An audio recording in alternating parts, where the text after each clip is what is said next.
Hey everyone, welcome back to another episode of the Brawn Body Podcast. As you know, I'm your host, Dan Braun. Today, things are a little different. You probably noticed that on Monday when I released a solo episode because that hasn't happened in months. So today, I've actually got 6 different guests on the podcast. That's the most I've ever had in one shot at one time.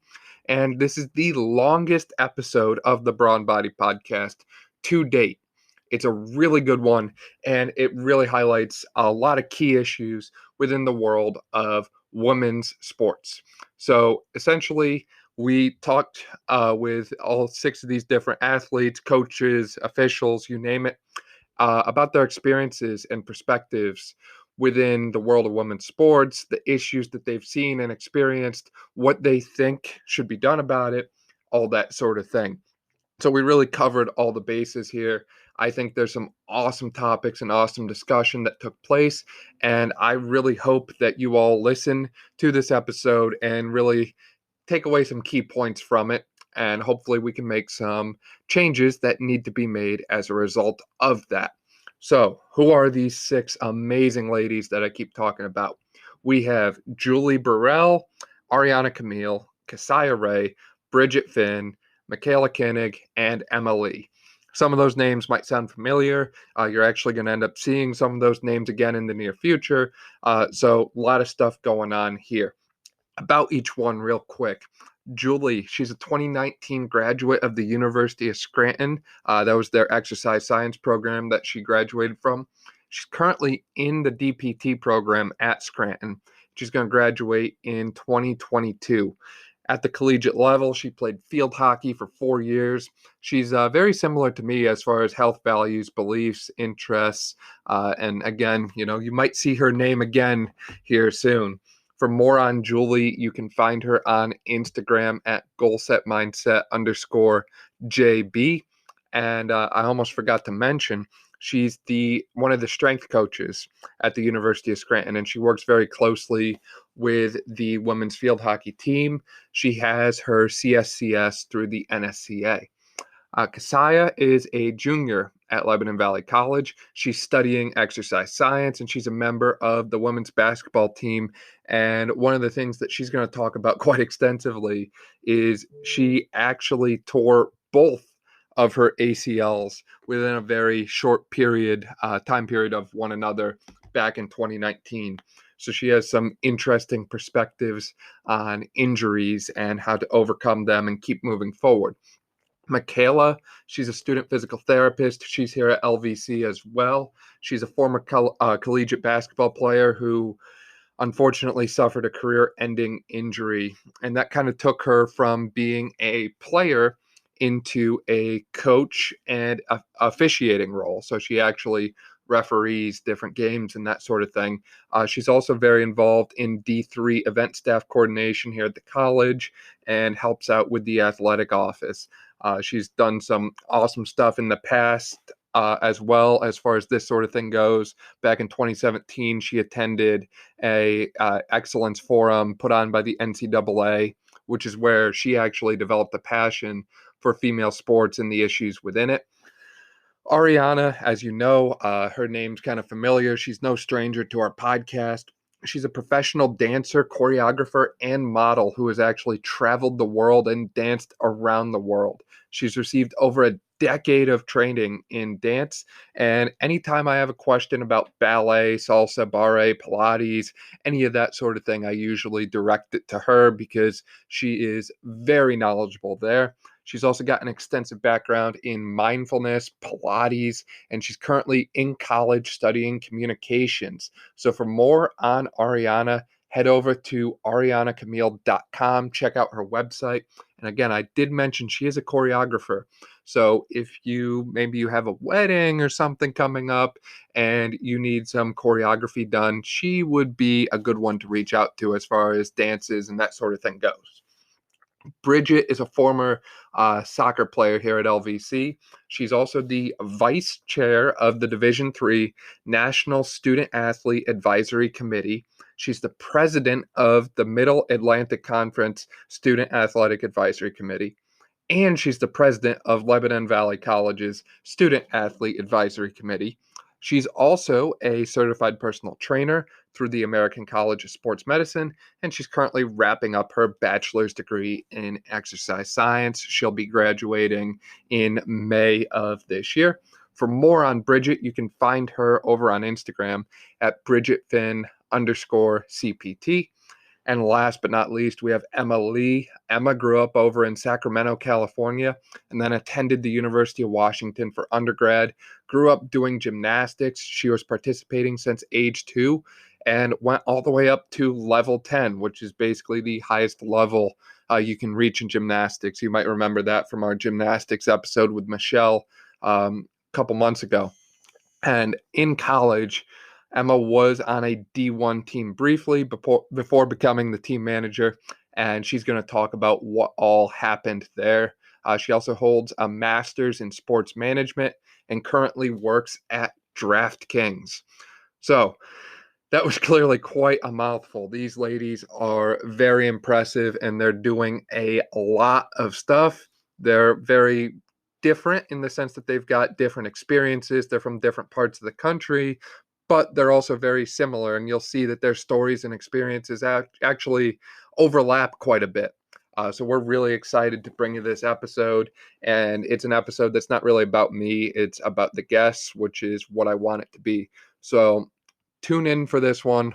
I know it's a long one, but I promise it's a good one. It's really worth it.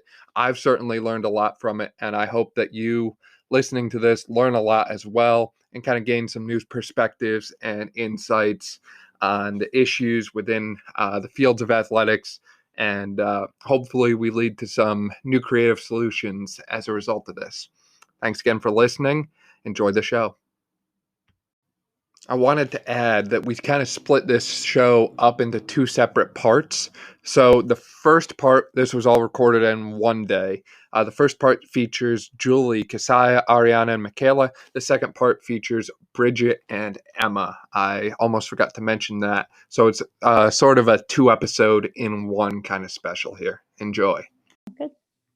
Cool. All right. So thank you all for agreeing to be here and joining us on this episode. So in your own opinions, in your own words, what's going on with women's sports? What issues have you experienced? Have you seen firsthand?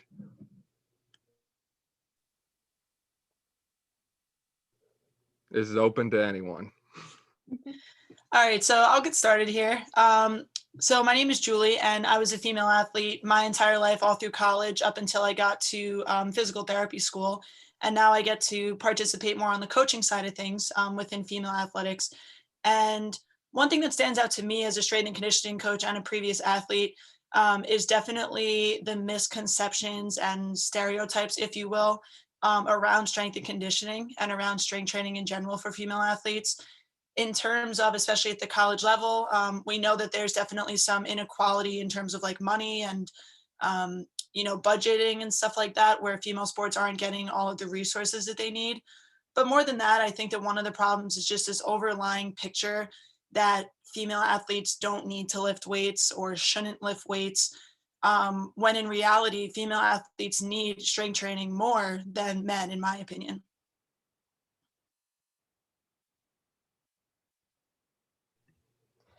I think too, I think I come from a really unique perspective, having being able to be a 7th grade middle school basketball coach, and then also kind of stepping out of that role and becoming an official and putting on those stripes. So in that role, I see a lot of young girls who look up to me and think that it's really cool to be able to officiate their game, and they want to know more about it, because most of the time you think officials of men, specifically maybe even older men, and we need to look at how are we recruiting people to get into this role, because if we don't have people to replace and filter through, how are we going to progress sports to play more games and have a longer season, extend playoffs, and do all those things without recruiting the right amount of people?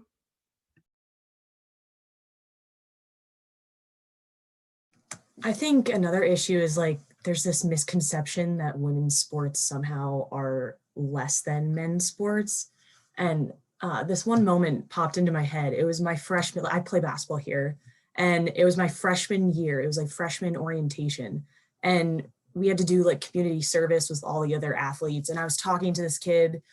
He was just asking me like what sport I played. I was like, oh, I played basketball. And he goes, oh, that's cool. Like, I'll probably come to the games, just the guys though. And I was like, why are you like telling me this? I was just like, that's so, just the fact that he felt the need to like say that. I don't know.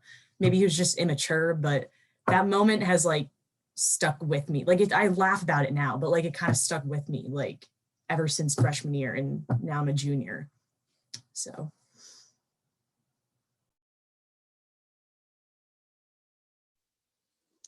So my name's Arianna, and I come from the dance world. So in dance, a lot of the issues that women face are largely caused because there is so many women within the dance field and not enough jobs, versus there's a higher demand for male dancers. There's just less boys who go into dance, and they're just more needed.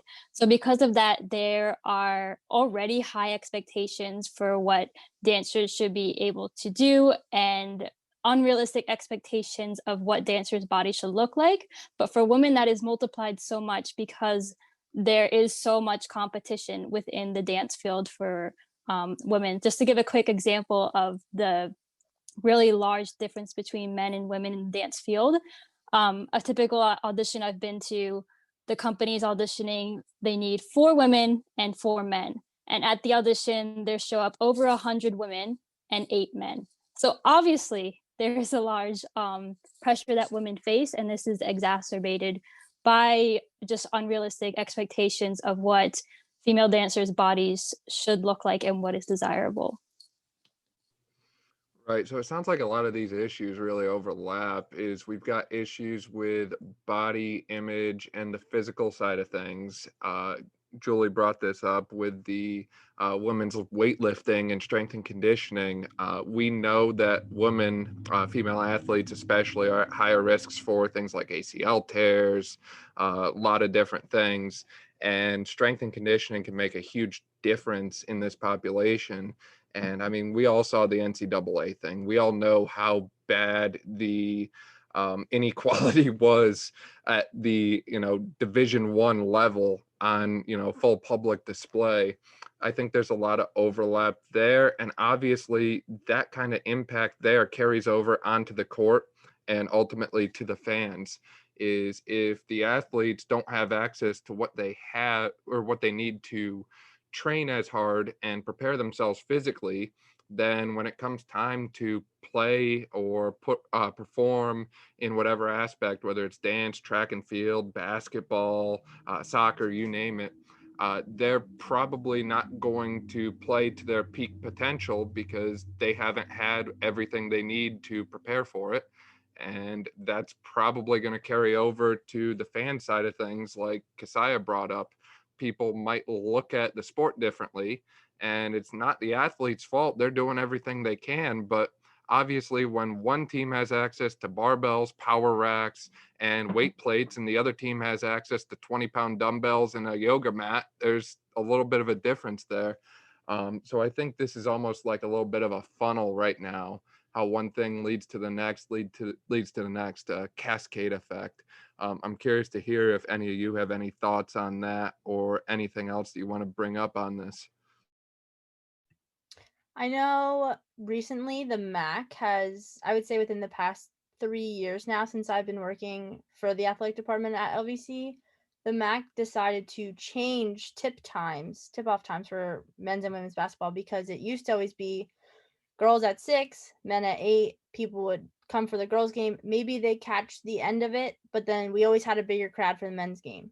When we were wondering, why can't we have men play first, bring in that crowd, maybe they hang out, watch a little bit more of the women's game.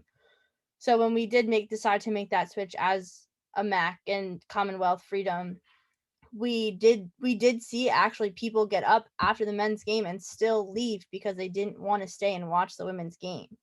So we're trying to still tackle that and how we can work with tip-off times and getting the maximal amount of fans, because there are people out there who do enjoy watching women's basketball, and it is just as competitive as the men's side. So it's figuring out what you can do and what the female athletes can do to make people want to stay and watch them.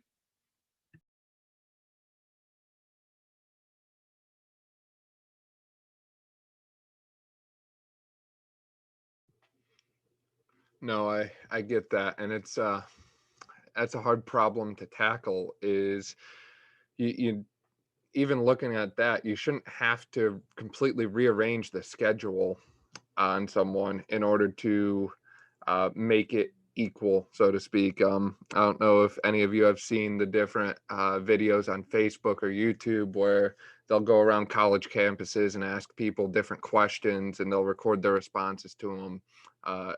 The one guy I know watches PragerU a lot, and all I could think of is, why don't they do one of them when it comes to women's sports here? So maybe go up to someone and just ask, what sporting events do you attend?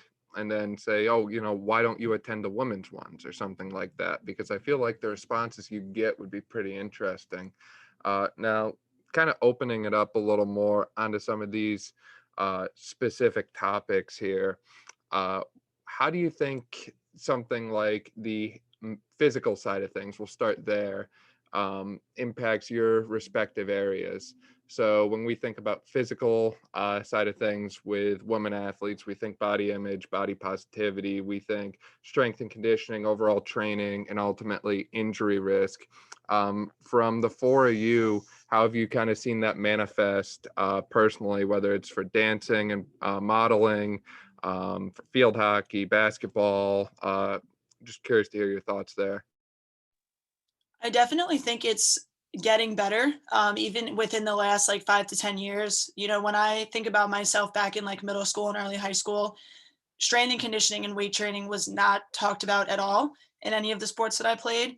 And then looking at now, I also worked as a sports performance coach for a while at a local sports performance gym. And we had a ton of middle school and young high school female athletes who would come in and they would be excited to strength train. And especially having a role model like a female trainer working with them, it definitely was a catalyst. And it was so cool for me seeing these young girls kind of learning from the start that this is just the way that it's done. So I think that one of the best ways to tackle it is when you get an athlete at the college level, let's say they're 20 years old, and you try to convince them at that point that strength training is important, might be a little bit harder to get through to them if they already have struggles with what they think it might do to their body. But if we can make more of an impact at the middle school level, when these girls are starting to really get into the out of their sport training type stuff, and just say, hey, this is the norm, this is what all athletes do no matter what gender you are, I think that that's definitely becoming better. And hopefully we'll just kind of carry over and trickle down to those higher levels if we start earlier. Yeah, I definitely agree with you on that. In when I was in middle school and high school, we were introduced to weight training. So like in high school and stuff, we fell in love with it. We knew, okay, this is going to make us get better. But I wish back then I at least would have had the injury prevention stuff kind of talked about with me, because I ended up tearing both of my ACLs within the past 2 years. So, I mean, as an exercise science major, I kind of got to learn a lot through that experience, but I would agree, there definitely needs to be weight training introduced at a younger level, but also the injury prevention. Cause I see that in my teammates, the ones who haven't lifted a lot in high school, now we're in college, and the only time they ever go to the weight room is when we have a scheduled team lift. They're never really going on their own, which is understandable. But if they would have had that in their earlier years, they might have fell in love with it as other people did. Yeah, I also agree. It's very much the same with dance. It depends on the specific kind of dance, but let's say ballet, strength training or just any kind of cross training outside of dance is not really encouraged for young dancers, even though it's very, very important. With dance, it's very repetitive, especially if you're only dancing one style, which of course that can lead to injury. In ballet, there's a lot of external rotation of the hips. So you need to do things like Pilates, or just think that you're moving the legs so they're parallel and just strengthening different muscles so you're not constantly overusing other ones. So that definitely needs to be emphasized more in dance as well. I think it is getting better. And I think also as dancers get older and into their 20s and later, they start to realize on their own that they need to incorporate this. But definitely dance institutions, schools, training places, that should be, you know, a given, that there should be strength training besides just dance classes. I also think that that's a very interesting point, because that's actually what my health promotion project is on for our one course. So we did a lot of research on ACL prevention programs specifically, and it looks as if the ages between 12 and 16, that is our female athlete population that is at the highest risk of tearing their ACL, specifically female athletes who play basketball, soccer, lacrosse, anything more cutting.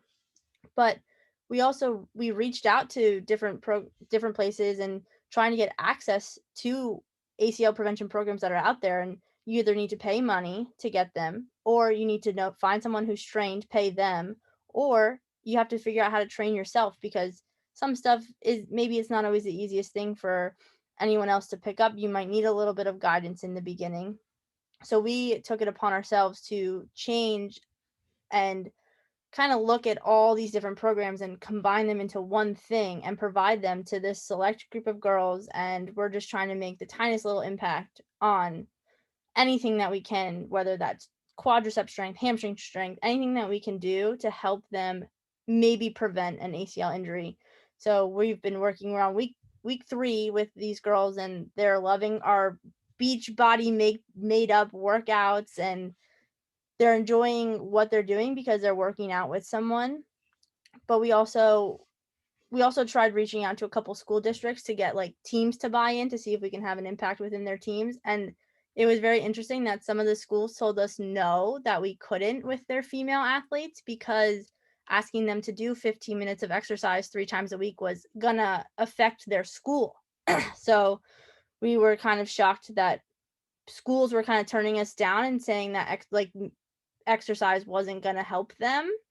So we were wondering like what schools are doing and like what they're kind of preaching to their athletes, because things are optional when we're in the off season. Even during season, you can say, oh, I have a test, I can't come.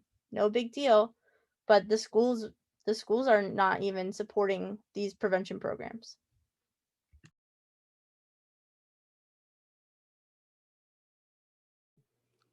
Now, how does that differ for like Julie? I know you're at the University of Scranton, so I know your school's got a very different way of doing things from the traditional model, so to speak. So, for example, you're currently in grad school to be a DPT, and you're also the strength coach. So I'm curious to hear just kind of your take on that. Is your school kind of doing things better, you think, or do you think maybe the traditional model would be better for the female athletes and all athletes in general? Yeah, I mean, the reason why I have that role along with a few other DPT students is because we don't have a full-time strength and conditioning coach at our university. I don't know if it's a funding issue or what it is. We've never had one. So that being said, a handful of other DPT students and I step in and we write the programs and we train the athletes in the weight room.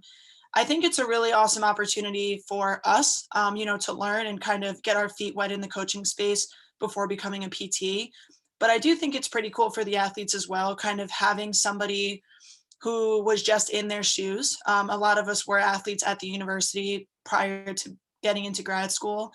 And I do find that the teams communicate with me very comfortably, especially the female teams that I work with, and, kind of look up to me in a way where they see how much college athletics has influenced me now in terms of how much I prioritize my health and fitness. And, for some of the girls who are really passionate about it and seeing how passionate I am about helping them, I do think that it makes them a little bit more like excited to kind of dive into some of the stuff because they see the long-term benefits, so to speak, of creating positive habits around fitness. But we definitely do struggle, I think, at our school with not having a full-time strength coach, because at the end of the day, there's only so much time that we have to give as PT students. There are a few of us who are certified strength and conditioning specialists, so that definitely helps in terms of like creating the programs.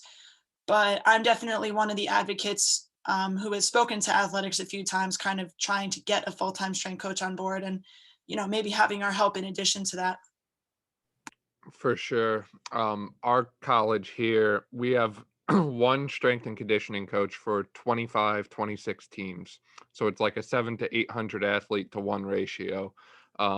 So I've kind of looked at the approach that you've used at your college. And I like that a lot more in the sense that you have more individualized approaches to things. Instead of 25 teams to one coach, you get one or two teams. So I think a hybrid model would be really nice there to kind of help resolve some of these issues. And I would think it's very practical for most colleges. Students don't make a, 50, 60,000 a year salary plus benefits doing these things. So you can really save a lot of money and provide some very high quality stuff for the athletes, I would think. Yeah, I will say too, another kind of parallel, or I shouldn't say parallel, but another connection that we've drawn between our school not having one and other schools in our conference. So the University of Scranton is a Division III athletic school in the Landmark Conference. And of the 8 or 9 schools in our conference, about half of them have a full-time strength coach. And the schools that have a full-time strength coach are also the schools that have a football team. So that kind of reminds me of some of these issues that we're talking about, that, just because they have a football team, they get a strength coach. It's like, hey, what about the rest of us? So hopefully that's something that we'll see change, but I'm not sure. It only makes sense that that's correlated somehow, We see that far too often, I think.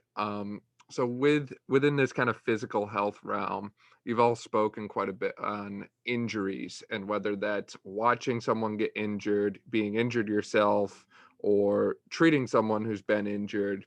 How would you say the injury game goes for female athletes? How debilitating are these and how hard are they to come back from physically, mentally, emotionally? I mean, you're going through a lot with these.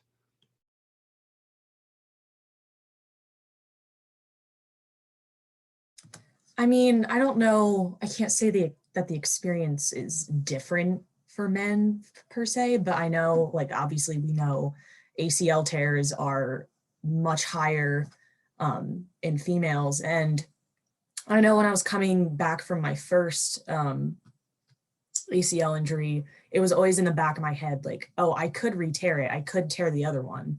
And then it did end up happening. So then I was like, okay, so now I've just become like essentially a statistic. Like statistically, this was more likely to happen to me than a male. So I mean, I think the injury sucks and it's mentally and emotionally and physically exhausting, like no matter if you're a male or female, but just because like we are more at risk for injuries like that I know that definitely took like a mental toll on me.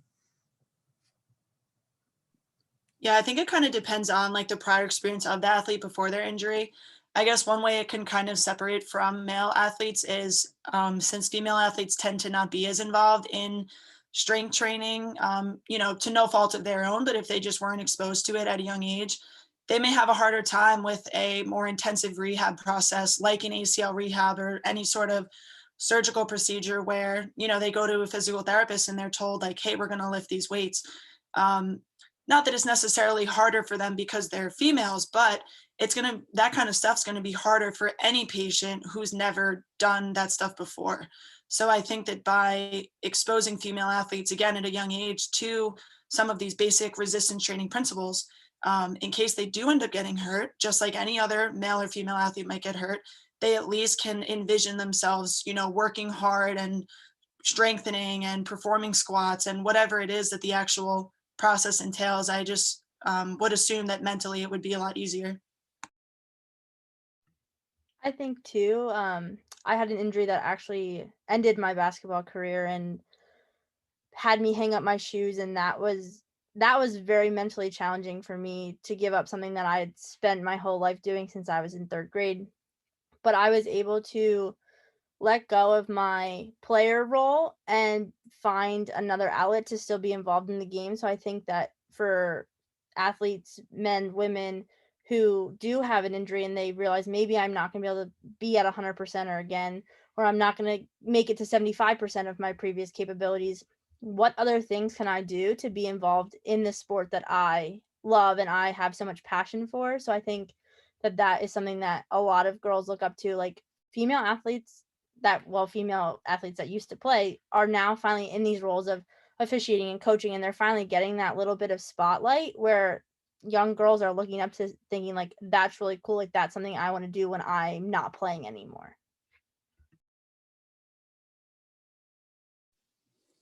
I actually would be interested to hear if this thing I'm about to talk about carries over to other sports. Because within dance, when a dancer is injured, there's kind of an expectation that you will push through that injury. This is getting better over time as people, recognize that dancers are humans and rest is an important part of healing. But dancers who push through injuries or perform when they're sick are kind of glorified and idolized, like, look how hard they're working. And obviously that's very damaging, because then it can even end your career, because maybe it was a minor injury, but you keep dancing on it and then it exacerbates the injury. So just kind of to share a really short experience to explain this point. When I was training to be a ballet dancer as a teenager, we train in point shoes, so we're dancing on our toes. At one point I developed pain in my toes and I didn't know what it was at first. I had to go to a doctor. But I told my ballet teacher, like, suddenly dancing on point it's not comfortable in general, but it's really painful. Like I start crying when I'm on my toes because I'm in so much pain. And she looked at me and said, I think you just need to get used to the pain. And I was like, okay. Went to a doctor, found out I had infections in my toenails, and actually TMI, but I had to get my toenails removed. So that was the whole thing. But I could have treated that earlier and not felt like, oh, I'm just being weak. No, there's something wrong. And I was dancing on point fine for all these months. I don't suddenly have a low pain tolerance. There's an issue going on. So that is definitely an issue. And again, this is an additional issue for women because there are more women dancers. We are kind of taught, you are replaceable. If you can't do the part, she will. But there are directors who are starting to, recognize the humanity in dancers. So dancers need to also advocate for themselves when there's an injury and not feel like they have to push through. And, if your director wants to put you to push through that, or is gonna cut you from the piece and put another dancer in because you're injured, maybe you don't want to be dancing there anyway. So there has to be recognition from people in positions of power within dance, but then dancers needs to also, if we start advocating enough, if enough like stars in the dance world say, I'm injured, I'm not going to perform, a change will happen. So it comes on both sides. I think there's definitely an extra challenge for you guys in the dance world too. I mean, just assuming, I will be the first one to say I was never a dancer myself, and I kind of wish I was because I can't dance at all. But especially when you decide to kind of specialize in a certain type of dance, I assume you're doing a lot of repetitive movements, which can, cause some problems down the road. And kind of a question for you. So with like typical team sports, if we want to call them that, there tends to be like an in-season period and an off-season period. In terms of dance, do you guys have like in season or in performance, or are you guys kind of just going hard all year round? It is more of a kind of all year round, all life round type thing, less than seasonal. I mean, companies do have seasons and there's typically, a few weeks off.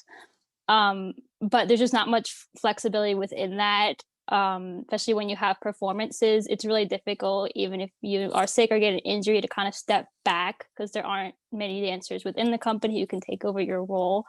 And even when you're not, 100% on, it's the expectation is that you will continue to train on your own until the season restarts. But again, it's like most of the year, you might get a few weeks off. Yeah.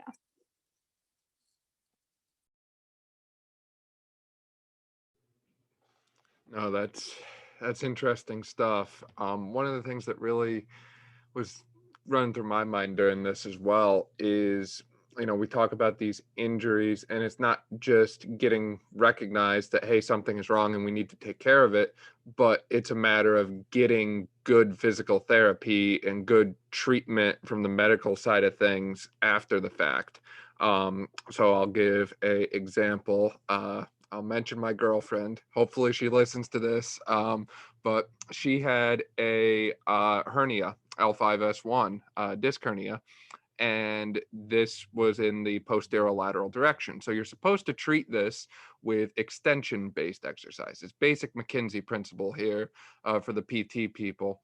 However, her PT was treating her with flexion-based exercises and was using scraping, which is a manual tool with these stainless steel things. They kind of look like medieval torture devices if you've never seen one, and scraping her lower back until she was screaming in pain. And then he was trying to crack her back. He tried to do that every time she came in because he thought it was weird that he could never get her back to crack. And this was her rehab experience for a disc hernia. And there's a lot of bad therapy, bad rehab out there. I don't want to knock the profession like PT too bad because I am going into it. Some people here are going into it, and it is essential, but we need to kind of step up on the after injury side of things. And even with Cassiah, I know you yourself, I mean, I'm sure if someone kind of helped you a little more to realize that, hey, you could re-injure this other one, let's make sure we use a better progression on the one you have injured, and talk to you maybe more about the different ways you could have rehabbed. Because I know your brother especially is very big into the rehab process himself, and he's probably had quite an impact on you. It's more than just, 3x10 with the TheraBand and a couple body weight exercises. There's a lot of things that go into it, and we need to do better about individualizing the therapies and kind of following the evidence a little bit better, in my opinion. And maybe some of you, especially you PT people and Cassiah, could add to that a little bit. Yeah, that I loved my physical therapists. Like, they were great. Like, every time I went in there, it was not only like physical therapy, it was like emotional and like mental therapy for me too, because they were just like great. But again, like, you're right. It was very like cut and dry. Like, every person who came in, no matter what, no matter the background, no matter age, like, we all kind of did the same thing, which I understand. But as an athlete, like, I wanted to get after it more. Like, I knew like the difference between pushing through pain and like pushing to a point where like I was just getting stronger like that day. So like I would ask every single day, I'm like, well, can't I do this? Like, can't I do a little more? And they would just like keep saying no. And I understood, like, especially like with a background in exercise science, like as a current student. But again, like you said, it needs to be more individualized. And I think it depends on like what like clinic or like what, if it's like a private or a public, a private or publicly owned clinic. I think it's different, but definitely with me, it was very cut and dry because like I was doing the same exercises as like an elderly individual who just had like a knee replacement, which again, some of the like very initial exercises you do, yeah, you have to do the same things. But like as the weeks progressed on, like I kind of just got bored almost. So I would do things like on the days I wasn't in PT with my brother and stuff. And that's honestly where a lot of my progress like started to take off, because I was pushing myself, but not to the point where I knew I was going to like hurt myself. Yeah, I think another thing that can help in that space too, and with rehab, it's tricky because the nature of physical therapy in our modern day world is unfortunately very like in and out, and there's a ton of people and you don't get a whole lot of individualized attention. But I think that hopefully in the future, not just with female athletes, but with all athletes and patients, really getting to know a person and getting to know their why is so important for not only obtaining motivation, but assuring that they're going to get the best experience possible. And it can be as simple as, obviously when we have an athlete, we know that they want to get back to their sport. That's the ultimate goal. But trying to create little goals in the process where the athlete's going to feel like they have some autonomy in their rehab, and they're going to constantly be mindful and thinking of the process along the way. And another thing that just with athletes in general that I think really needs to be talked about is lifestyle factors. Especially with our female athletes, things like nutrition and sleep and stress management. There's so many things, middle school, high school, college. I wouldn't even call one setting more stressful than the other. I mean, they all have their things that make them stressful. So female athletes, if they tend to put more pressure on themselves, like, let's understand that as coaches and trainers and have conversations about it and make suggestions as to how we can better them mentally, which is ultimately going to better them physically too, right? So hopefully that's something that we'll see kind of get more attention in the rehabilitation and, training space. I think too, I can speak to that a lot through my physical therapy experience, because I had one really great experience, and that is what drove me to want to go to PT school and want to be a physical therapist and help somebody else. But my most recent experience, I was doing straight leg raises for 8 weeks. I was only ever on a stationary bike. There was no progression and things that I could do to get me back to a certain level. So that also makes me think about this lack of individualized care that we are getting versus what we're learning in school, because I know for us at LVC, we talk about all the time of individualizing our programs, because every patient is different. They might do the same exercise, but it's going to be a completely different teaching method, and we're going to have to instruct them in a different way. So it's kind of figuring that out and translating that teaching into women's athletics, because I know for like coaching wise, every day at the start of practice, I ask my girls, all right, tell me about your day. You have 5 minutes to tell me about how your day at school went. How's this boy that we're talking to, or whatever. Let's get these little giggles out and let's kind of get into this good mood, this good mindset, and then step aside, step onto the court, and let's be productive at practice and get something done. And I think on days where we were lacking that kind of 5 minutes of like a little bit of goofiness, that we did kind of perform a little bit low. We weren't doing drills right. We had to recollect a lot of times. And I think that sometimes girls just need that outlet of, hey, I need 5 minutes to be a little goofy right now so I can put that aside and not think about it, and I can be focused for the 2 hours that I'm at practice. Yeah, and continuing on that need for individuality, I think that also ties in beyond physical therapy to things like menstrual disorders, which are very common in dancers, and I believe with all athletes really. And like Julianne said, how recognizing things like nutrition and stress are so important to the overall health of athletes, and those factors really contribute. So specifically in dance, something that I really want to help debunk is that while eating disorders are, I think, more common in dancers than the general population, not all dancers have eating disorders. And I say this because sometimes when things like menstrual disorders are being treated, a gynecologist will kind of just assume it's because of an eating disorder when they hear that someone's a dancer, instead of, getting to really what is the root of the problem. So I did some research into some stats on eating disorders in dancers, and it really varies. I'm not sure what the exact number is, but a study I looked at from the Eating Disorder Association said that 12% of dancers had eating disorders. Specifically ballet dancers, it was slightly higher, 16%. But that's still, there's so many other factors. And I know that I had lots of problems with my menstrual cycle once I started training, because the training really intensifies in dance when you're going through puberty in your teenage years. So I went to the gynecologist. I had lost a lot of weight in the past year because that was the year when I started training 6 hours a day. Of course, there's going to be body changes. And she was asking me questions, like, have you had like hair falling out? Are you restricting your eating? I was answering no to these questions. And I guess some people, they could be in denial and lying, but I wasn't. And she didn't take into account the fact that I had drastically increased my training time, and that she didn't ask me about my nutrition. I honestly wasn't eating as well as I should have. That hadn't been taught to me in the dance world, and things like that. So she wrote a list of, therapists for eating disorders for me to go see, which I didn't because that wasn't my problem. But maybe, a nutritionist, talking more about those things. Are you getting enough sleep? So it's just assumptions cannot be made, because then I struggle with these problems for years and years, and I still struggle with some of the side effects of not having treated these issues earlier. So I don't know if anyone else has similar experiences, but I think, we can't assume what someone's going through, and people in the medical field and physical therapy need to listen to the individual and really tailor the program, or there's just not going to be the right results.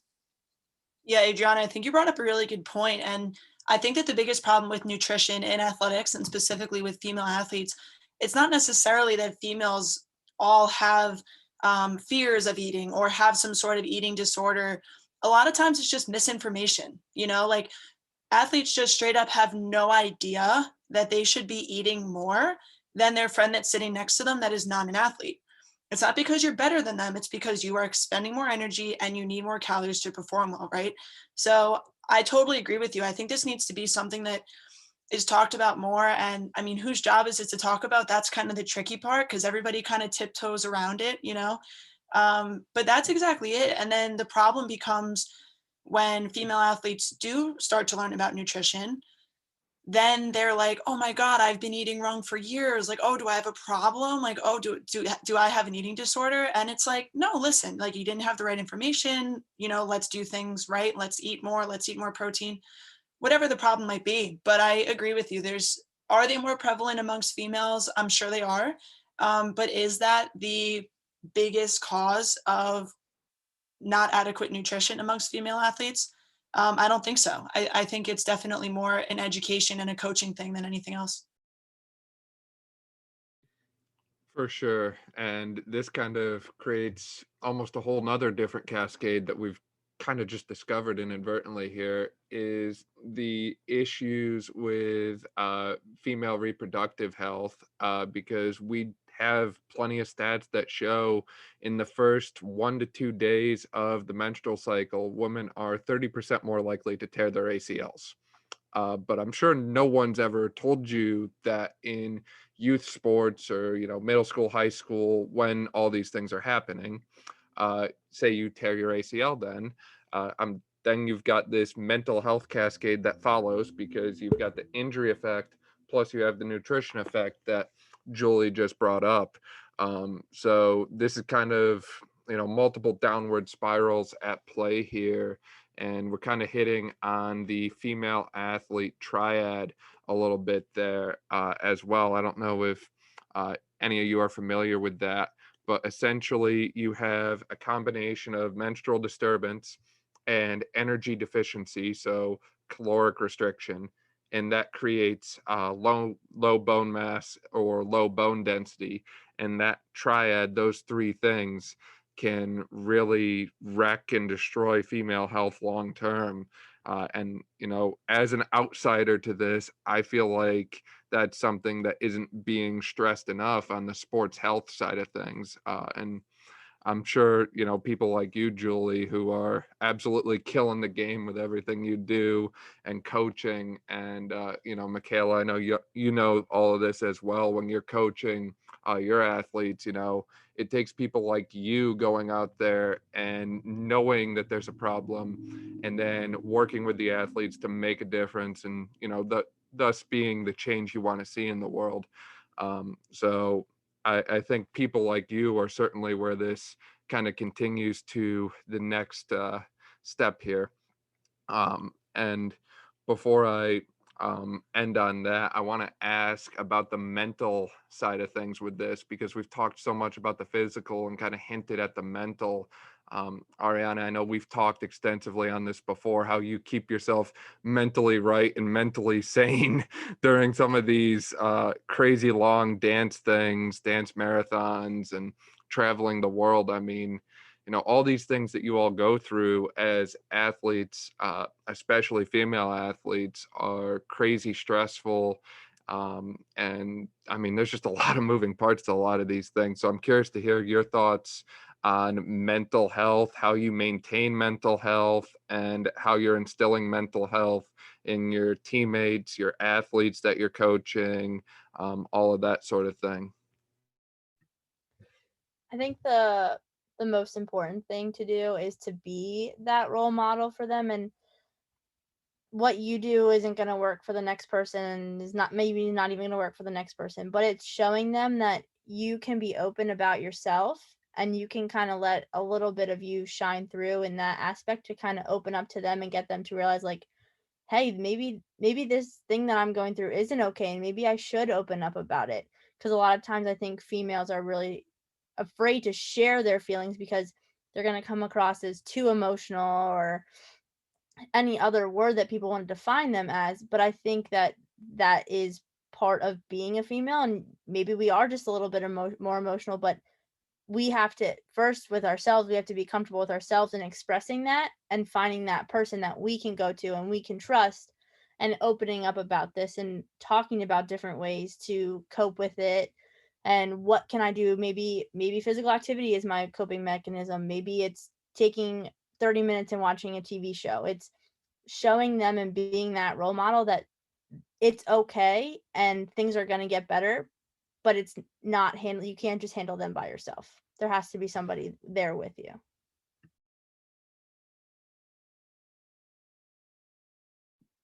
Yeah, I definitely agree with you, Mikaela. I think a lot of times when I look at women that I look up to in the world, whether it's in the sports performance space or whether it's just like badass women out there who are doing awesome stuff, a lot of what success and what leadership comes down to as a female is like getting comfortable with vulnerability. And especially when you're working in close quarters with younger women that you hope to have an influence on, or that you kind of see your previous self in. I think that being open to show them what you do, to be the leader that you are and what you do to take care of yourself, it definitely kind of sheds a light on the importance of a lot of things. And one thing that I like to talk to my girls about, I've worked with middle school girls, and then I obviously work with females at the college level as well, is to make sure that you're incorporating things in your day that like truly bring you joy. And you touched upon this, whether it's watching some Netflix or whether it's working out, but like doing things for your mental health and doing things that make you feel good and relaxed will ultimately benefit you physically when you have more energy and your brain is more ready to go and train or to go and practice, right? And yeah, I mean, as athletes in general, but as women, I think we are kind of hardwired to do 20 million things at once, right? It's how we've been since the beginning of time. Like, so it's not a bad thing that we sometimes crave having a lot of things on our plate. I don't think it's something to frown upon. I think it's something to embrace, but it's definitely important to understand that having that balancing act of wearing a lot of different hats and being involved in a lot of different things means that there will be times that you need to step back and take some time for yourself in order to be able to fill all of those cups, that you want to pour into.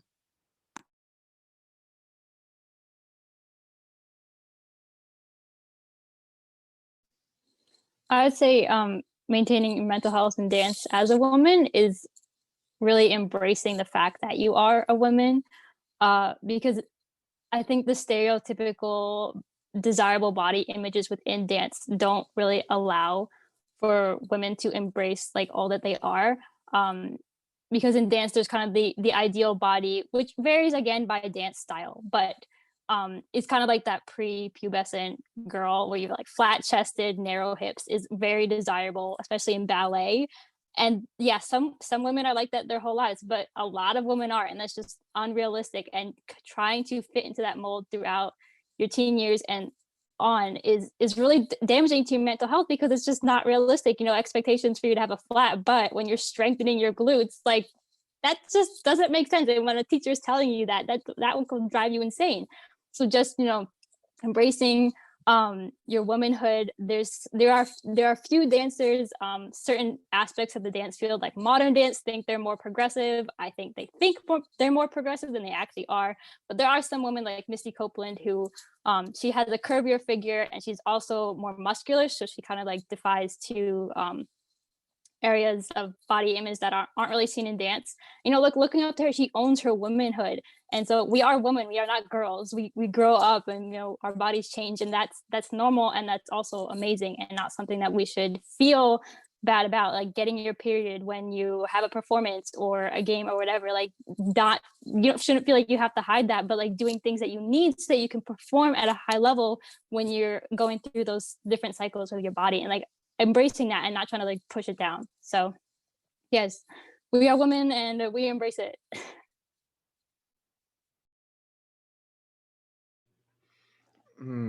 So with that, Julie kind of mentioned about having a role model, having someone that a female athlete can look up to. And, for some people, I know there's girls in the past that I've talked with who look up to someone like LeBron James or Kobe Bryant. But obviously we're living in an era now where we're seeing female athletes kind of do more things like I think her name was Sarah Fuller, who was kicking for the collegiate football team.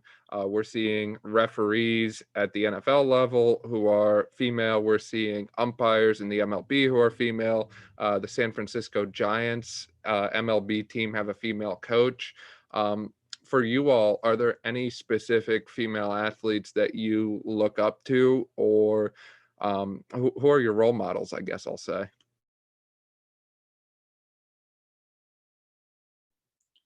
In terms of athletics, ever since I was young and started kind of getting interested in the Olympics, the U.S. women's national soccer team is just like super badass, and like everything that they're about and everything that they put out. They've definitely been a team that's always been really fun to follow, and they just have this, I just think that like badass is the best word, mentality, where they embrace being women, and a lot of them are mothers or their wives, and they're able to do all of those things, but they're able to still be an athlete and train hard and be strong. And at that level, they're, late into their 20s and their 30s.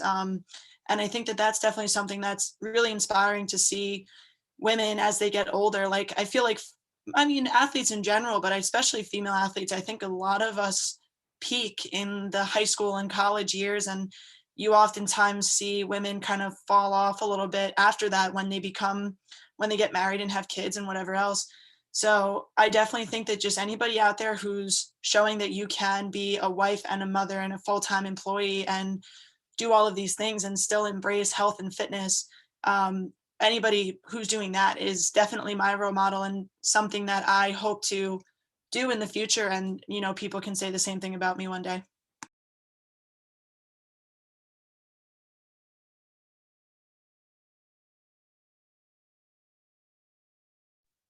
Yeah, I feel very much the same. The kind of women that I look up to are doing all of these things. Like, for example, Ingrid Da Silva, she's a dancer with Dance Theater of Harlem, and she just became a mom, and she's like breastfeeding her baby and taking her ballet class. Like, she posts photos on Instagram where she's doing two things at the same time, which I don't think she actually is. It's probably just for the gram, but it makes the point, and it's really cool.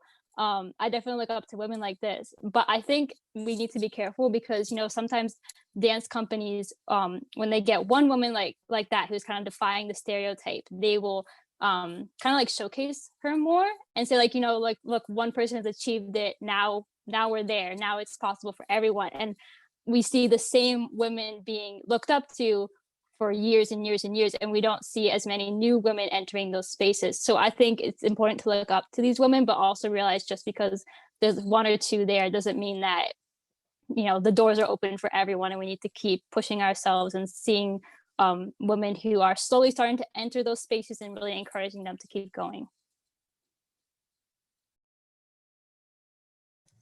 My role model is actually a girl she's 3 or 4 years younger than me. She went to my high school, and when I tore my first ACL, she had just torn her second. So we really bonded over that. And like, she probably didn't realize it in the moment, but she helped me so much through that time. And then even when I tore the second one, like, I was sad that I couldn't play, but I got to see her do like really amazing things that season because she had just come back. So yeah, she's not anyone famous or anything like that, but yeah, she's still my role model because she was an example for me on how to like overcome injuries like with grace. Like, she's an amazing girl. I'm not sure that I could even pinpoint a specific person or a specific group of people who have kind of been that role model for me. I think within all the different activities that I've participated in and continue to participate in, there's always someone in all of these categories that I'm like, wow, like, that's really cool that you can do that. Like, that's something that I want to do. And I think that in my role, like specifically like in refereeing, like when I am with a lot of these older guys, a lot of them are really advocating for me to step up, and they're trying to push me along to do all these different events, and they want me to add this sport. But it's nice seeing that from an older population that they are kind of pushing for me and pulling for me and want to see me succeed. So that makes me feel like they do care about me and that they do want what's best for me. That's very good to hear. We like hearing that for sure. And huge thank you to all of you for sharing that, because sometimes people keep, that person they look up to a little more personal and private to them. But with that, I want to ask, do any of you have any kind of final remarks, closing remarks, anything that we didn't talk about yet that you really wanted to discuss or bring up? I'll say a closing remark, because something that I'm super passionate about in the female athlete space is that whatever role we have in female athletics, whether you're still an athlete yourself, whether you're somebody on your college campus who goes to the gym and goes to the barbell when you go to the gym, or whether you're an official, let's do whatever we can to empower female athletes to be athletic and to do athlete things, and whatever that looks like to them, whether it's lift weights, whether it's eat a bunch of food because they're really hungry, whatever it is. Because what I care about the most is not just creating the best experience for female athletes while they're an athlete, but creating an experience that's going to carry through life with them. So as they enter into their 20s and 30s and beyond, they know that they have a strong, powerful body that can do anything that life throws at them. So I think that's the ultimate goal for all of us, right? We want to create this. We want to see more opportunities come up. We want to see more education. We want to see more conversation. But ultimately, we just want female athletes to feel empowered enough to be athletic and fit and feel strong mentally and physically for their entire lives. And, I think that the four of us here talking today, that's exactly the direction that we're headed, right? For ourselves and for whoever we interact with. So this was really great. Thanks for putting it together, Dan. Huge thank you to the four of you for your time, because as we've talked, it's kind of hard to come by some days. And huge thank you for all the stuff that you're doing in your own respective sports there, whether it's basketball, field hockey, larger at a high school level or college level, or in the world of dance, which we've talked about extensively on past podcasts that you should totally go back and check out if you haven't already. You're all killing the game. And obviously the world needs more people like that, especially in today's day and age. So thank you all so much for your time, for your commitment, and please keep doing what you're doing. So that's going to conclude our first part of this episode. And now we're kind of transitioning over into the conversation I had with Bridgett and Emma about a lot of these same issues, some different ones, and we're going to hear their stories, experiences, and perspectives on them. All right, so in this section of the podcast, I've got Emma Lee and Bridgett Finn with me, and they're going to be talking about their experiences and perspectives on women's sports and women's fitness. So for Bridgett and Emma, I guess we'll just start with, what issues do you see? What issues do you experience? Have you experienced in your journey as athletes and across your sports careers? What are kind of the big things that have really gone wrong, so to speak? So I can start off with that one. And I think, I've gotten so many positives out of my athletic career, with mainly soccer, but track and field, softball for a long time in high school. And I've gotten so many great lessons that I've learned about teamwork and team building and just working with others in general. However, some of the leadership that I've had over the years and some of the coaches that I've had, not being as experienced as others, I think that's been a pretty detrimental part of my journey.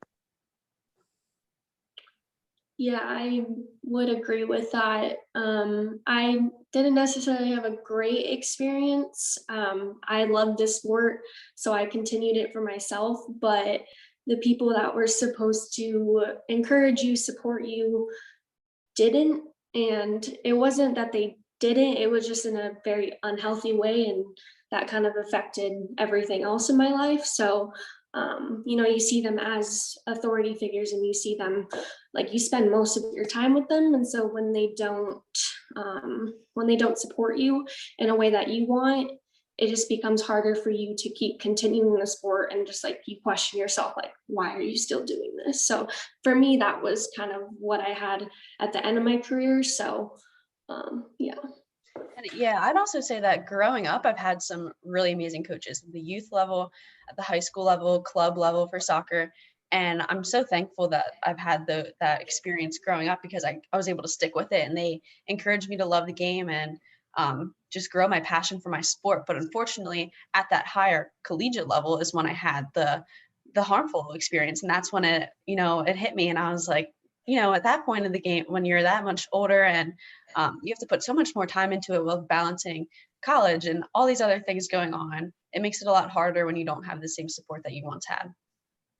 Yeah, and I will say that, like, going through college and then going through my master's program, like, I really never saw sports as a business. And like D1 athletics is 100% a business. Like, whether you like it or not, coaches will cut athletes that are great, but they got hurt and they need to fill a position, fill a scholarship, and someone else is waiting.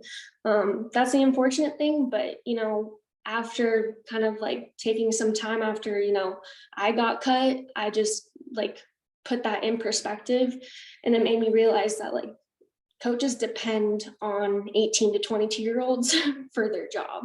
So they have to do what they need to do, which is great. But at the same time, you're supposed to help them. You're supposed to support them. You're supposed to encourage them to, for their life beyond sport. So it kind of, my experience was just kind of shifting that focus and, really actually seeing it as a business rather than, it is a sport that you love, but unfortunately, like, coaches are going to do what they need to do in order to survive, essentially. So.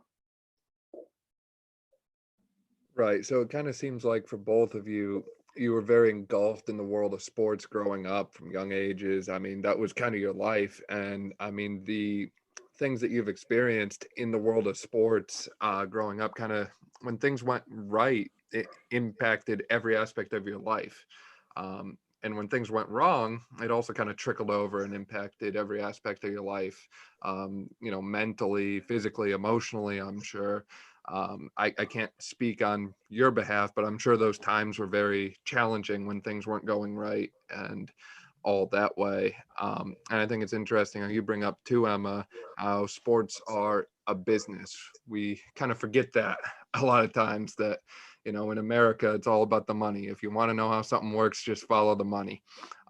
So I think those are both, really interesting points and takeaways.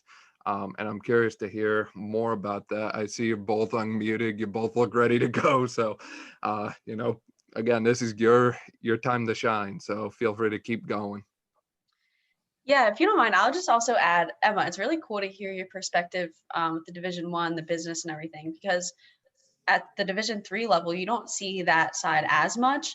There have been many issues with coaches in my experience, not just my coaches, but other coaches at the Division III level that I've experienced. And a lot of the time you hear about coaches and job security, and how at the higher level, job security is not that great. Like, you have a losing season, you're at risk. At the Division III level, it is not the same.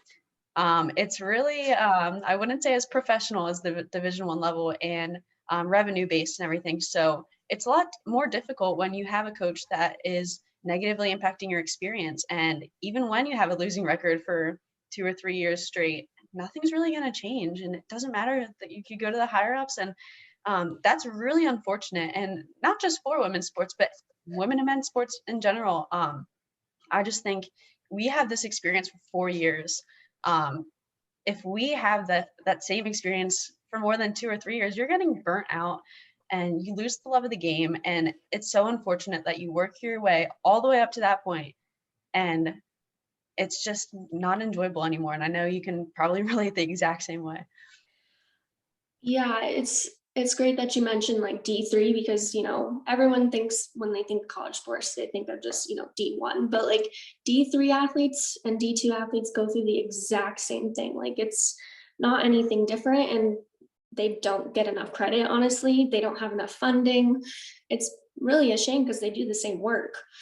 But again, the NCAA only puts money towards people or sports that build them revenue and make them money. Like, the whole NCAA women's basketball tournament. Like we all know how that played out, where, they had this little tiny workout room that looked like an apartment gym. And then the guys had the entire like athletic, or the entire gym with like the right equipment and stuff. And so I think that women are always put on the back burner. And that kind of goes for everything, but especially in sports, like, unfortunately, we don't make it that, like, people don't watch women's sports. And I think women are great at sports. Like, that's just a fact. But some people, they don't believe that.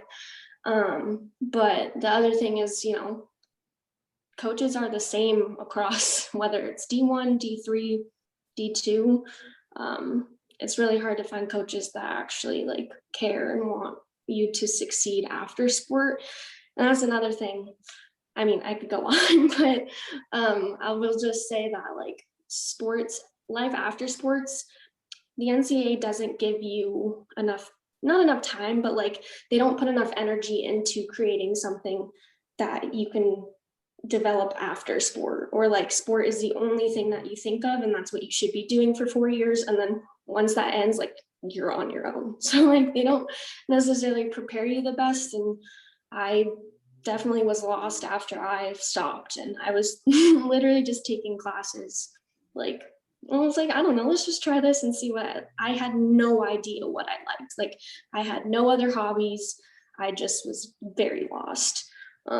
So that was my personal experience, but I'm sure I know other athletes have felt very lost after sport ended. So yeah, I can definitely relate. And I also think social media has been a blessing and a curse, but I think a blessing in many ways of exposing these like inequalities and inequities that women athletes are facing, because if we don't have this platform to share our voices and to see these pictures of what the inequities actually are at the Division I basketball championships for men and women, like seeing this is really exposing it. And I don't think this is anything new. We're just able to share it on social media and connect with others and really see that and use our voices. Yeah, and like after that came out, I was like, I was not shocked whatsoever. I was like, this is a normal occurrence. Like I unfortunately didn't compete, but I know my teammates that were still on the team, they barely had enough food like to eat. Basically, like the meals weren't as great as the men's tournaments and all that stuff. And like it goes into funding and all that. So I understand, but like normal people that aren't involved, they see it as like a shock, but like it's honestly just has been going on for so long that like it's good that something is happening now. I just wish it happened a little bit earlier, but it does pave the way for other sports and women's sports. Like people are actually like, oh, this is happening, we can probably do something about it. So for sure. I like how you were bringing up the fact that it's just, this has been happening for a long time. It's just right now you're hearing about it more because of the society we live in. And there's certainly a lot of trendy topics that you're hearing a lot about right now. And I'm really curious to get your perspectives, and I'm going to ask a lot of people this question here. The perspectives you two have on what we're seeing right now with transgender athletes. So when we have people who were biological males who are undergoing some type of transition process and now competing in women's sports. We did a whole podcast episode in the past. Bridgett was actually a part of that. Really appreciated that in the past about that issue. And we talked a lot about the scientific side of things. But I'm just curious to hear more perspectives and opinions. Is this good? Is this bad? Is this the only option? Should there be other options? There's no right or wrong answer. I'm just curious to hear what you feel about that. Oh, me? Okay, sorry. I honestly think like inclusion in sports is a big topic as well. And unfortunately, a lot of people, already have issues with, transgender, LGBTQ. I honestly think it's a great way to just pave for, because like sports is for everybody. It shouldn't be just for, men and women. So I believe that it's great that we're finally including transgender into it. And it really shouldn't be like just men and women's sports. Like, you know, the football kicker from Vanderbilt, she ended up kicking in she was the first woman to kick in a Power 5 like football conference game, which was great. But everyone saw that as a problem for some reason. I have no idea why, but I think sports is a great way to include everybody, no matter gender, race, all of that. So I think it's great that we're finally actually trying to do something about it and kind of pave the way for like future generations. Yeah, I agree that inclusion in sports is very important. Everyone should, have a place and feel comfortable. Just one comment that I have on the kicker, Sarah Fuller, who was able to kick for Vanderbilt. It is incredible. It's really cool that she was able to do that. However, I do have another opinion that if we are striving to be equal, especially in the media, she got a lot of attention, which is great for her. But if we want equal treatment between men and women, that's not really equal either. So I think that the media and everyone in general just needs to find a balance with that. There isn't a female football team, so that is her chance, time to shine on the men's team. But again, if we want everything to be equal and treated similarly, I think it was a little biased, obviously, towards her, which if she's one of the first, probably will be like that. But in the future, I think they should find a more of a balance between that and the media. Yes, totally agree. I think I was just making the example of that, but you do bring up a good point about being equal in a sense of, having a women's football team or, something along those lines. But the media portrays women athletes different than they do men. And that's like that's a whole nother section. That's a whole nother topic. But I do agree that if we're going to try to make sports equal, then it has to be a little bit more equal than just all the attention on her. But it doesn't take away from what she did. It just would be better if it was a little bit more equal. So yeah, for sure. And I think one of the other things too, that it just makes it seem like when you're looking at all the social media posts about and the articles about her kicking it just almost made it seem like, oh my gosh, a girl can kick a football. Can you believe it? A girl can kick a football through the post. And it's like, there are a lot of us that probably could do that. So that's also another point of it too. Like almost any female soccer player could practice and do that. So, I mean, I haven't practiced and done it, so I probably shouldn't say that without trying it. However, it just does seem like how they were portraying it is like, oh my gosh, can you believe it? A girl can do this. And I think it's also like society also just like portrays women as not, being able to do anything like athletic, that they're not physically capable of something. So I think that's also like a society thing, is like you're trying to change that shift and, perspective, or change your mindset of like, people are just people, like they are humans, doesn't matter the gender. But unfortunately, the society we live in, really makes that difference between men and women. And now we're just like seeing a change. So I definitely agree that it's like, it was a big deal because she's a girl and she could kick. Like, I'm pretty sure soccer play, like she was a soccer player. So, I mean, it wasn't totally off. So. Yeah, when I played football in high school, I was the kicker, and I was not that good. I guarantee you Bridgett could kick better than I could back then, and even right now. My money would be on her. So just throwing that out there. I'm honored. But no, you brought up some hot terms right now. I heard terms like equality in there, and one of the things that I'm concerned about, and again, this is just the outsider perspective here, so this could be totally wrong, this could be totally right, this is up to the discussion to decide, but I'm concerned about the issues that we might see with Title IX type things, in that anyone who identifies as a female now has access to women's locker rooms and women's facilities and stuff like that. And I'm personally concerned about things from a privacy standpoint, where I'm not a girl. I don't identify that way. I want to make that clear. But I can understand how someone who is a girl might feel uncomfortable if someone who they're not used to seeing in the locker room comes in for the first time, and things are just different, for lack of a better way to put it. That's not politically correct in any means. I'm not a very good politically correct person, and I apologize for that, but I'm curious. Hopefully you two get what I'm trying to say, and hopefully you can shed a little more light on that. Yeah, I think it would definitely be weird in the privacy standpoint if a transgender female that it was a biological male was now in my locker room changing. I think it wouldn't just be uncomfortable for some current females, but also for the transgender female. I feel like they would also be uncomfortable.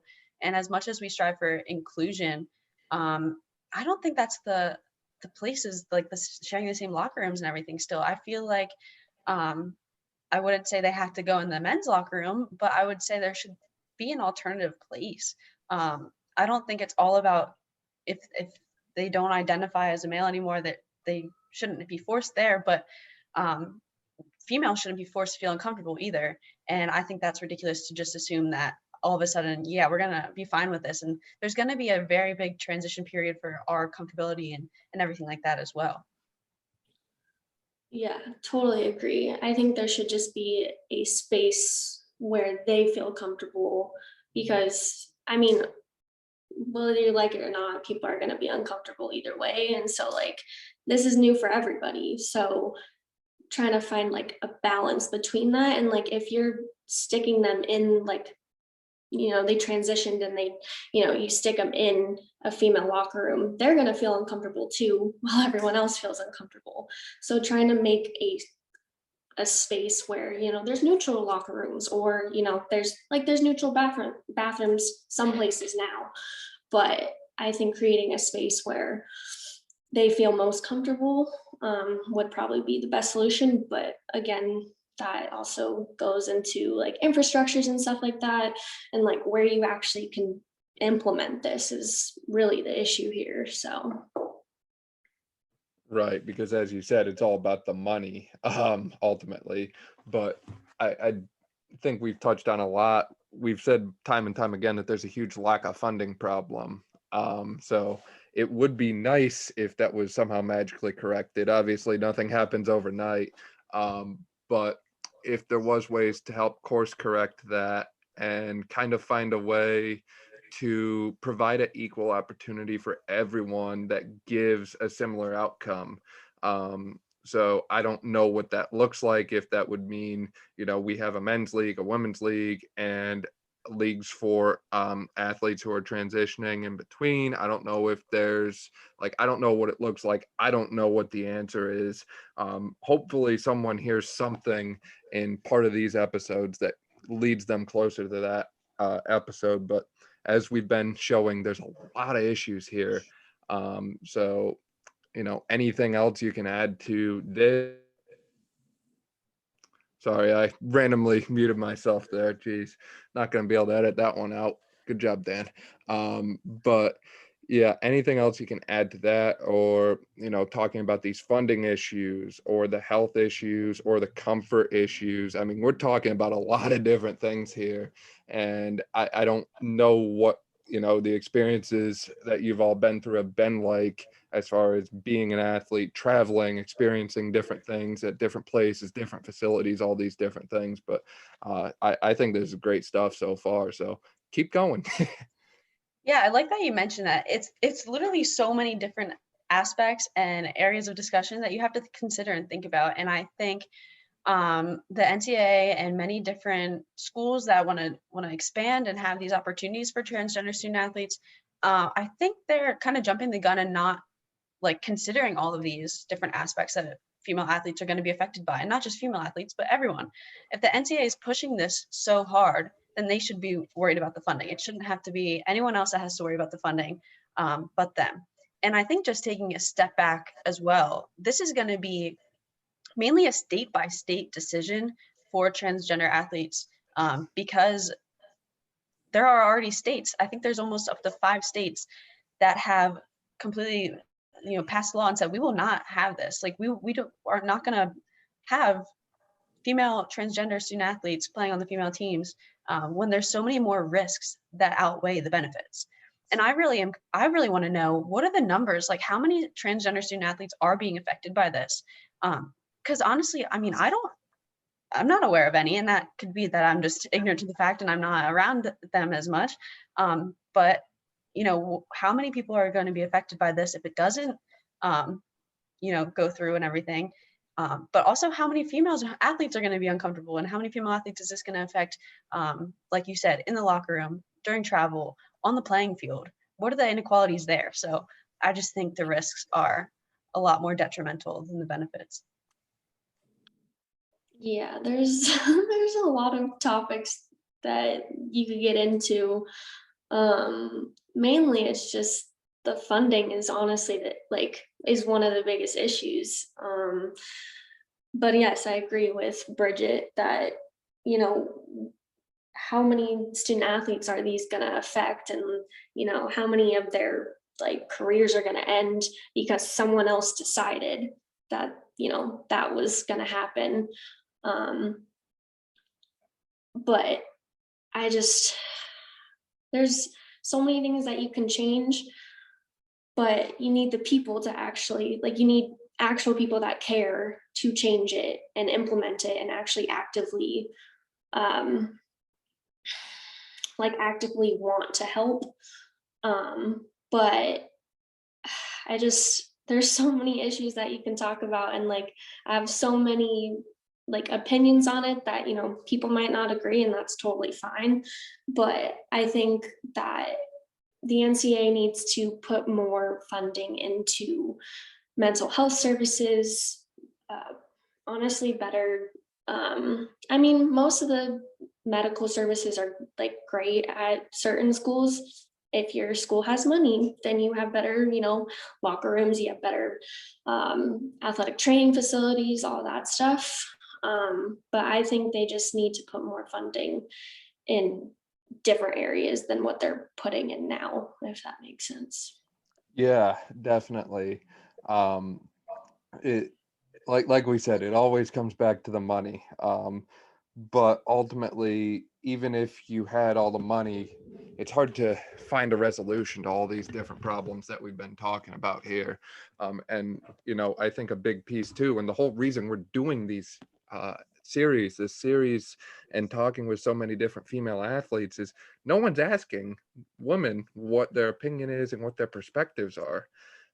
And I don't know why that is. And, you know, you being in the sports world, across the board here, from sports management to athletics, maybe you can speak more on this, but I just don't quite understand why, you know, people are making the decisions on, you know, women's sports and women's athletics without, from what I can tell anyways, without talking and consulting with the female athletes themselves. I mean, to me, it seems like that would be a common sense first place to start, but not in the least, I know.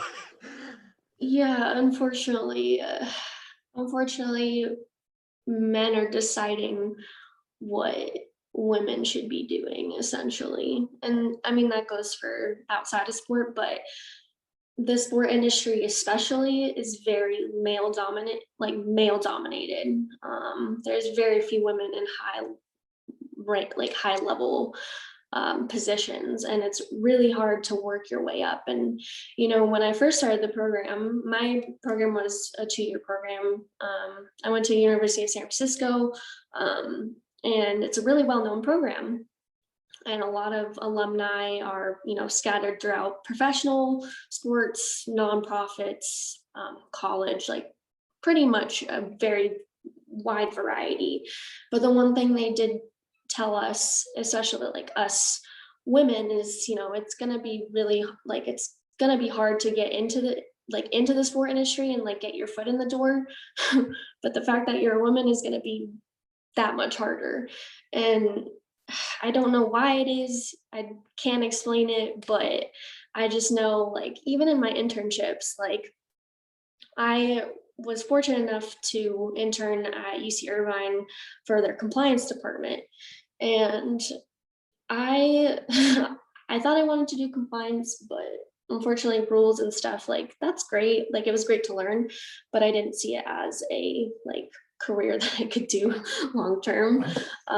But my boss, she was the assistant athletic director for compliance at UC Irvine. And so it took her a long time to get to where she was. And she was just like telling me, you know, it took her like 10 years to get up to that spot. And I was like, I don't want to take 10 years to get up to a high level position. But I mean, that's kind of just the way it is. I don't want to say like you have to take it like that, but it's really hard to break into the sports industry already. And then being a woman is just like 10 times harder. So I don't know why it's hard, but there is a shift now, but I mean, other women have paved the way for us to be in those higher positions, and like really care about student athletes or professional athletes or whatever the case may be. So I don't know if that answers your question. Yeah, definitely. I like and appreciate how you have the ability to talk in the perspective of both an athlete and, you know, an admin with your background and knowledge in sports management, because obviously a lot of the issues at sports, you know, you can't blame the athletes for the issues. They're the ones that are just kind of playing the sports here. It's the people that are kind of higher up. And, you know, they say to kill a snake, you have to cut off its head. So if you want to tackle this problem, you have to start from the top and work your way down. And you brought up some good points there that you're seeing women, especially in a lot of, you know, higher ranking positions in sports. One of the young women who we're going to have on in a couple days, we're recording one part now. We've got a lot of other recordings to go. One of them is actually a referee and official for different sporting events, you know, varsity, collegiate, that sort of thing. But you're even seeing that on the TV now. You see the NFL games have female referees, MLB has female umpires. I mean, stuff that you didn't see 20 years ago for sure.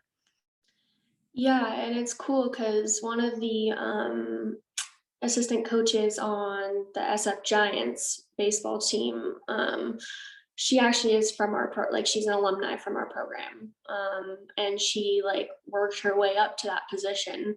But I also think the other issue is that people just don't think that women have enough knowledge on sports to be able to coach, to be able to, you know, referee, to be able to do anything remotely close to coaching when they have a lot of different ideas to offer. And I think that in such a male dominated industry, it's very hard to break that cycle and really change people's perspective on, you know, women can do these things.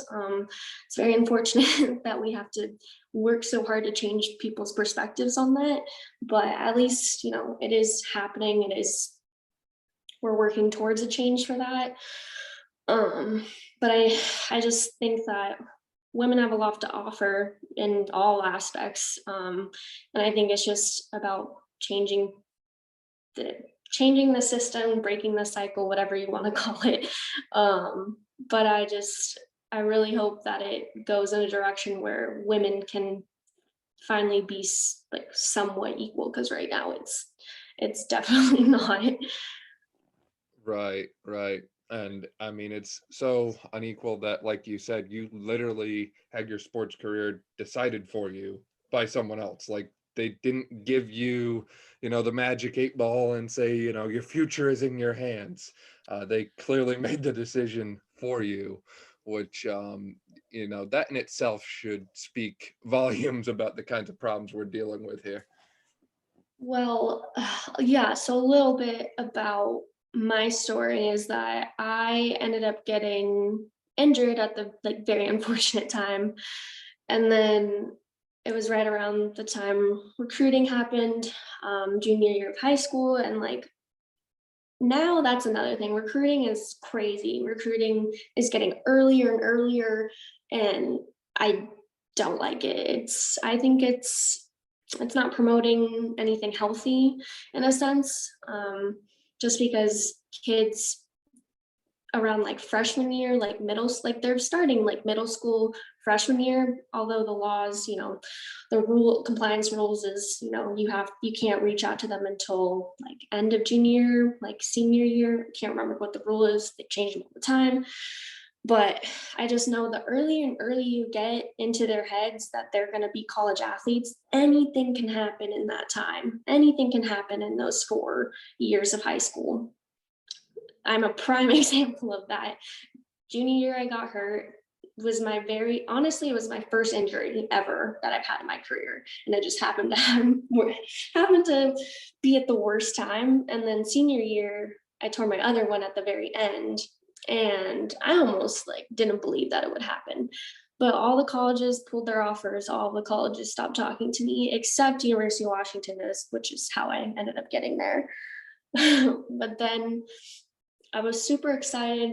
I was really looking forward to it because my club coaches weren't the best and I didn't have the greatest time. It was a very, very toxic environment. And then once I got to college, I was like, yes, this is going to be great. Like, this is where everything changes. And unfortunately, it still happened to be the same stuff that happened in club, where it was honestly just the same. And I was like, I was so naive that I didn't think that I would get kicked off the team just because I was injured. And so the funny thing is, I went through this program that they had for freshman athletes where it was just, you do 1 month before like your actual semester or quarter starts. And I was coming off my injury. Like, I was barely able to walk by the time I got to summer. Like, I was slowly starting to get back, but like I could barely walk up the stairs. It was very hard for me.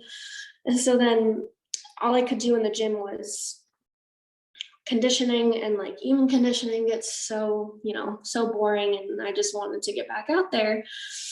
But the only reason why I tore my other ACL is because I didn't rehab my first one, and that's because I didn't have the proper care, didn't know anything about injuries, especially ACL injuries.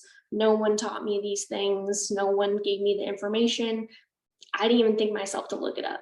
So that kind of trailed into, me putting pressure on my essentially good leg. And then it ended up, all that pressure on that side ended up tearing that one. So I kind of was just like, well, now they're even, that's great. But anyways, I ended up getting both of them done. And then right at the end of the program in the summer, before we were supposed to go home, she was like, hey, we need to talk. And I was like, oh, maybe it's just like a check-in. Didn't think anything of it. Went to her office and had this worst gut feeling that something bad was going to happen. And sure enough, I was right. But that conversation was, we just don't think you're a good fit for this team. And I was like, what do you mean? She's like, well, you haven't really gotten to know any of the girls. Mind you, it was summer. Half of them were either out of the sport, were traveling or doing something else. They just weren't there. It wasn't mandatory practice. And she was like, well, you haven't gotten to know any of the girls. And I was like, I really don't know what to say to that. And she's like, well, we just don't think you're a good fit. And I was like, so you're kicking me off? And she's like, no, I wouldn't say kicking you off, or just letting you go. And she told me that it was because of my injuries, when in fact it was because I was too fat and I didn't look like the other girls in my class. And they were all very typical gymnast bodies. They were all really small, strong, and I just didn't fit that mold. And I'm not gonna lie, I definitely gained a lot of weight when I tore my ACL. I went through whole depression phase, well, not really a phase, but I went through a really tough time, and no one was there to help me. It was just, I was on my own. So just thinking of that, after that happened, I didn't know what to do. and I hate her for this, and she's still coaching to this day, and she happened to do it to a few other teammates I know, and other, like, their teammates it happened to as well. So it wasn't just me. She just basically decided that I was done and didn't give me like a chance. And so I made the wrong decision of trying to beg her, to change her mind, but her mind was already made up. And unfortunately, I wasn't on scholarship, so there was really nothing that I could do better. I was a walk-on. I mean, I still got recruited, but there was nothing I could do to change her mind.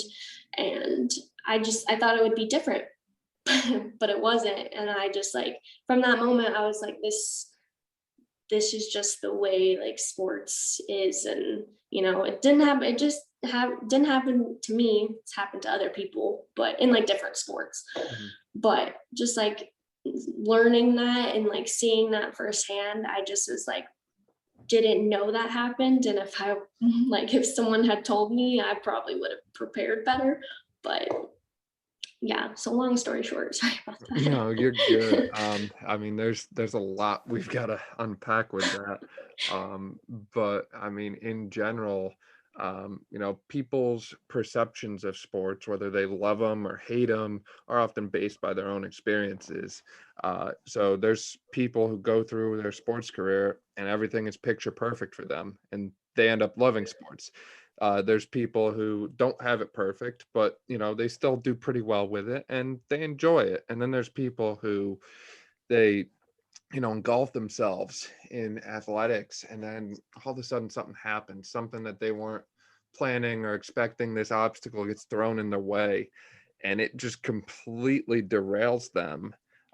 And it makes you question everything, because you yourself said you were doing gymnastics since you were 2 years old, and then all of a sudden, one day out of nowhere, this lady who you barely even know decides that your career is over for you. And the mental health side of things there, the mental health implications that you experienced, are very common problems amongst other female athletes, and not just those that might end up getting, to use her words, released or let go or cut from the team, but ones that are currently on the team. In order to maintain these ridiculously unrealistic expectations, they're pulling in these 1,200 calorie a day diets. They're doing all these extreme things. There's some ladies that I wanted to have on this section that couldn't make it because of time constraints and assignments and life. But I'm going to reference the story that Chloe Davies shared a few weeks ago. She's a Waco champion kickboxer over in the UK. And she was telling about how, in order to maintain weight for fighting, she was consuming 1,200 calories a day. And then after she would eat, she would go to the gym and do cardio until the machine told her that she burnt that amount of calories, because she had to keep her weight constant. Believe it or not, she ended up getting injured. I know that is very hard to believe, but it just really goes to show that the things that are occurring in the sports world, and we don't have all the, I at least don't have all the proper terms and definitions and words for these things, but there's clearly something more going on that's impacting female athletes on a mental and emotional level that's carrying over into their entire life. And I don't know of anyone. I really hope there is someone out there that's looking into why this is and the studies on this, if there are any, and if not, maybe they're doing them.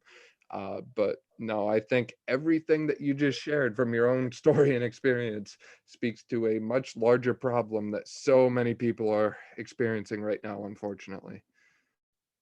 Man, that 1,200 calories, specifically in, like, gymnastics world, body image, nutrition, all of that was definitely, like, not, like, it was put on the back burner in a sense of healthy nutrition, but at the forefront, like we got called fat, we got called anything that you can think of and related to weight.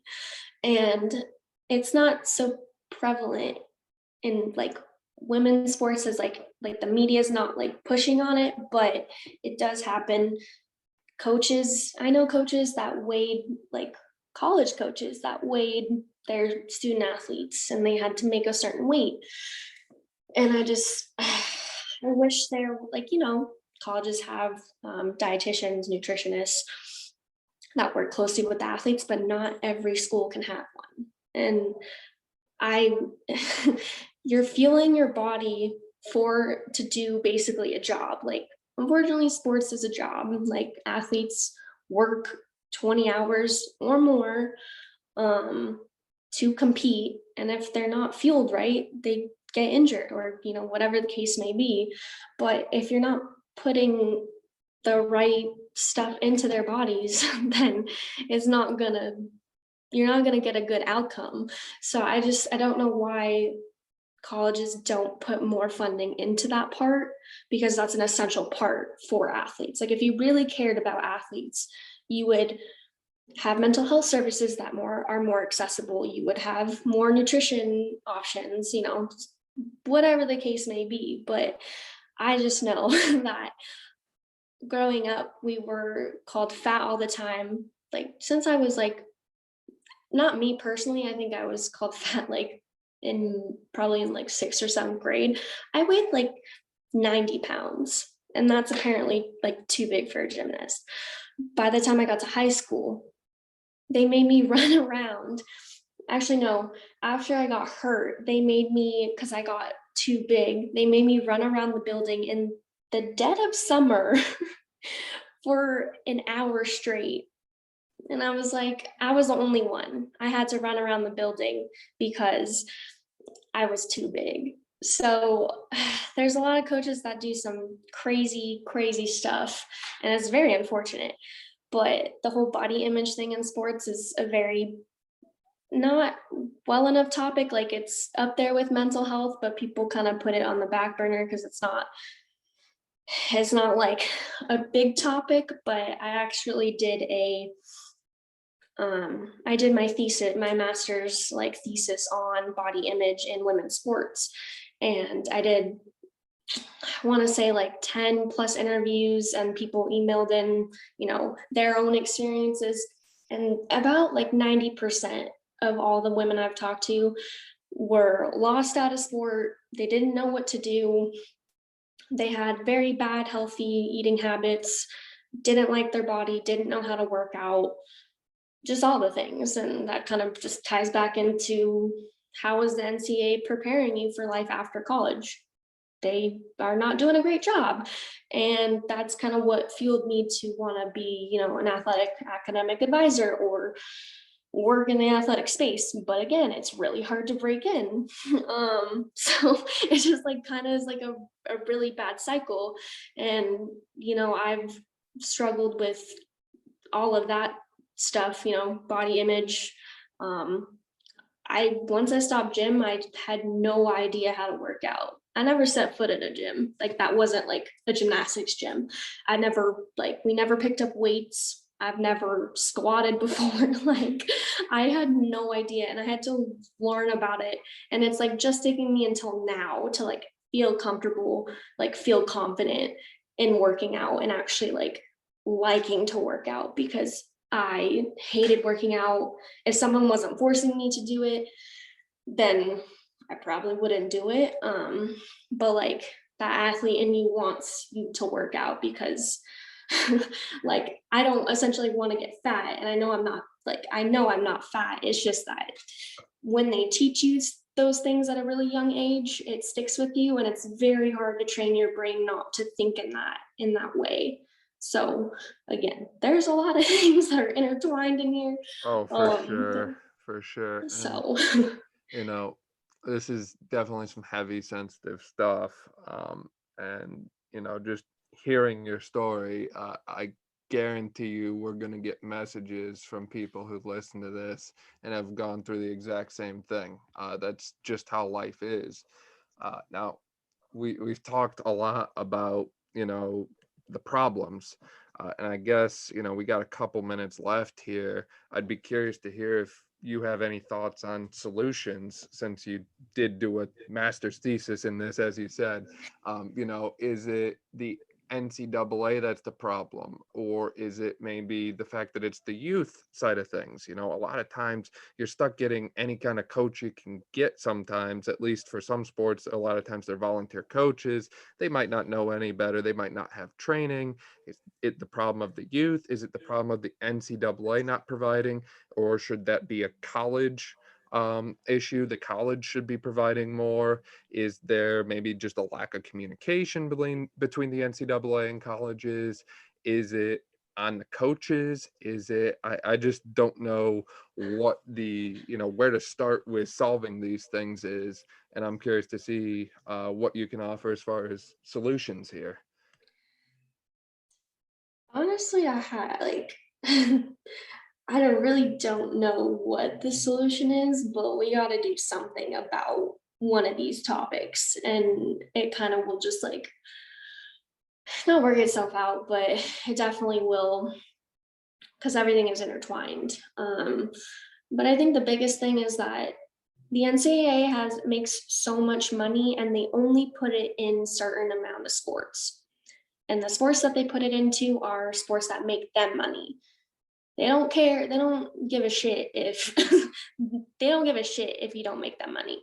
So again, it comes back to money. And I think that the NCAA has all the tools and resources to make athletes really want to compete, because I'm not saying that every athlete feels this way, but I know a lot of athletes feel that the NCAA can do more, can provide more, and they need to just put it in resources that are beneficial to athletes instead of making it all about the money. And it does go back to youth too. I'm seeing a shift in coaches, young coaches coming in that were former athletes that had bad experiences, and trying to change that culture, which is great. But it's really hard to get the coaches that are still in that, very toxic, coaching mindset, that it's kind of hard that when young coaches come in, there's an off balance essentially. But I think really the solution is just the institutions, NCAA needs, they need to work together. And I'm sure there's people fighting for this, but it's unfortunately it's not enough. And we need to do something, because so many athletes want to do college sports or professional sports or something, but institutions aren't really giving you that opportunity to do it. So essentially I think they need to actually care about their athletes, because they're really the ones that are making you money and providing that for you. So the least you could do is give something back to it. And I think youth sports, I don't know, youth sports are kind of it's either you do them or you don't. And there's not a lot of encouragement for youth sports, which I don't know why, but I just feel the more you can encourage kids to, get out there, love the sport, that's just going to fuel a healthy mindset all the way throughout life. So I think it's a collective effort. That's essentially what I'm trying to say. But I don't think there's one, there's not one solution to this. There's other things that you have to take into account, and you need certain people to make that happen. And unfortunately, you can't force anybody to do anything. They will actually have to want to do it and want to support athletes. So for sure, no magic bullet here, but piece by piece, little by little, you can eventually make a difference with everything, as long as you're headed in the right direction.